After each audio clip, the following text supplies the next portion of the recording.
If you've been reading headlines lately, you've probably seen a lot about Canadian real estate prices are unsustainable, we're going to see a market crash, all of these things. I'm not here to predict what's going to happen in the future, but I do want to share two things you can control as a seller before going to market that could make the difference between you selling your home for top dollar, maybe even selling your home period, or for it sitting there on the market for days and days and days and having buyers scratching their heads asking, what is wrong with this house? Why won't it sell? So if you stick with me on the other side of this intro, I'm going to talk to you a bit about the market slowdown, a shift from a seller's market to a buyer's market, and the two things that you need to keep an eye on when preparing your home. Hey everybody, it's Rob Marsiglio here again with the Robert Marsiglio Realty Group serving Durham region. Today I want to talk to you a little bit about the recent slowdown in activity we've seen in the Canadian real estate market. And again, this is by no means a broad stroke statement. There are still some pockets that are super hot in the GTA, but I know you're going to be reading a little bit about the slowdown in activity and maybe even a dip in sales price. So I want to just bring a little voice of reason and some tactics to you to help you prepare your home the best to go to market to still get top dollar. So to start, we have definitely seen an activity slowdown, at least if you are kind of talking about broad markets. Whitby, for example, the market that I specialize in, earlier in the year, we were seeing that, on average, a property would get 4 offers per new listing in the market, let's say. And again, that includes the ones that weren't getting even offers at the time or that were selling quickly with just 1 offer, and it was including the ones that were getting 30 offers. Now that number is down to 1.2 now, so from 3.7 to 1.2. I know it's not a big numbers gap, but the percentage is huge. And that kind of indicates to me that, buyers do have a little more selection.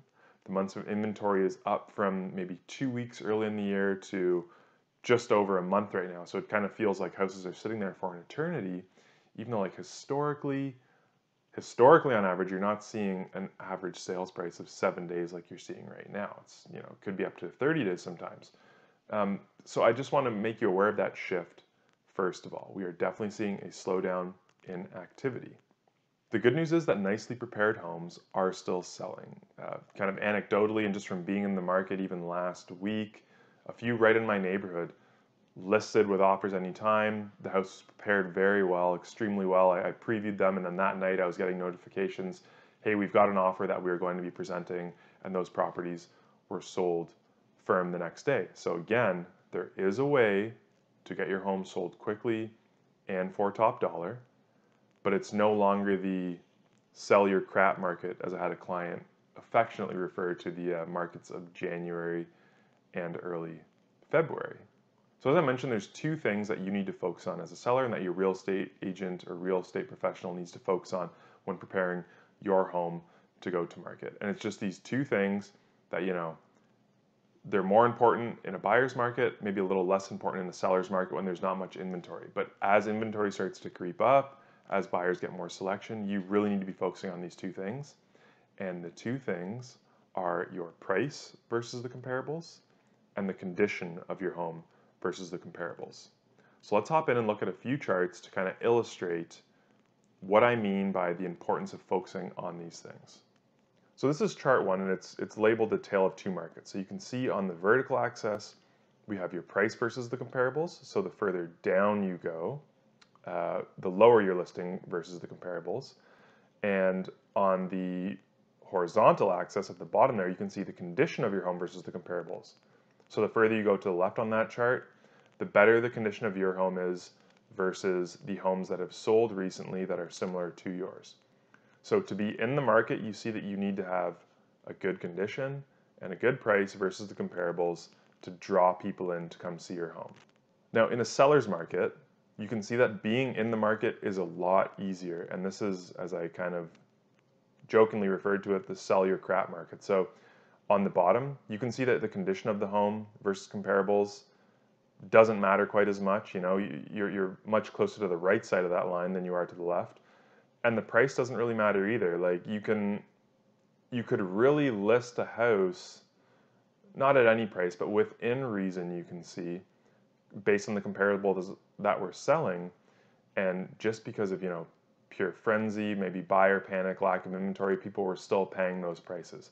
So in a seller's market, focusing on these two things, you never want to say a monkey can sell a house in a seller's market, but it really was as simple as putting a sign up for a few months there. What are we transitioning towards? Now, I'm not saying we're quite in a buyer's market yet, but this is an example of an extremely tight buyer's market. So let's say the middle of these two lines would be the price versus comparable and the condition versus comparables. You can see that in a buyer's market, we can't be looking at what houses sold for, 2 months ago anymore. We need to be really, really, really focused on setting prices based on what's happened in the last couple weeks and pricing kind of closer to below what places have sold for recently, because even comparing it to places not even that have sold recently, but places that are on the market, you want to have a more attractive price than the house down the street to bring people through your house first. The second part of that equation is the condition. This buyer's market it's a market where, I'd say a coat of paint, making sure your light bulbs are all changed is the bare minimum in any market. In a buyer's market, if we're really focusing on condition, we want to make sure the landscaping is done as nicely as possible out front. We want to make sure any glaring repairs that need to be done, are fixed. If it's in the budget to do small upgrades to fixtures, if you have a renovation kind of planned or something that needs to be renovated and updated, this is the kind of market where you can really bring the condition of your home up to better than the comparables that are either for sale or the ones that have sold recently. So you can see how tight being in the market is. You really need to price aggressively, and you really need to have the condition of your home being in tip-top shape. So it's a very rare occurrence where a market will actually just tank and drop right off. Black swan events can make that happen. Like at the start of COVID, activity shut down completely. We saw a huge plunge in activity right away, a slight dip in prices for a tiny, tiny bit of time, and then it jumped back up. Going back to 2017, when there was some government intervention into the real estate market, we saw an overnight plunge in prices. The effects on the market right now are kind of bringing the market down in a stair shape pattern, let's say. It's not a straight plunge, but it's like, slight drop here, slight drop over here, slight drop over here. So when I say you want to price aggressively, let's try to price below one of these drops before the market comes to meet you. And then make your house just shine, like make it look great. You can do your job as a seller and with a good realtor, recommending the things that need to be done, and then let your realtor take over, full service, make it shine, get great photos done, virtual tours, floor plans, all the access that you really want to make a buyer come see this place in person. So think of these charts when you're going to list your home.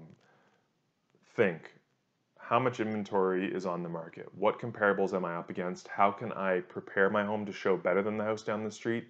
And how can I price it more aggressively so that buyers are looking at my place before they go down the street to look at that other house?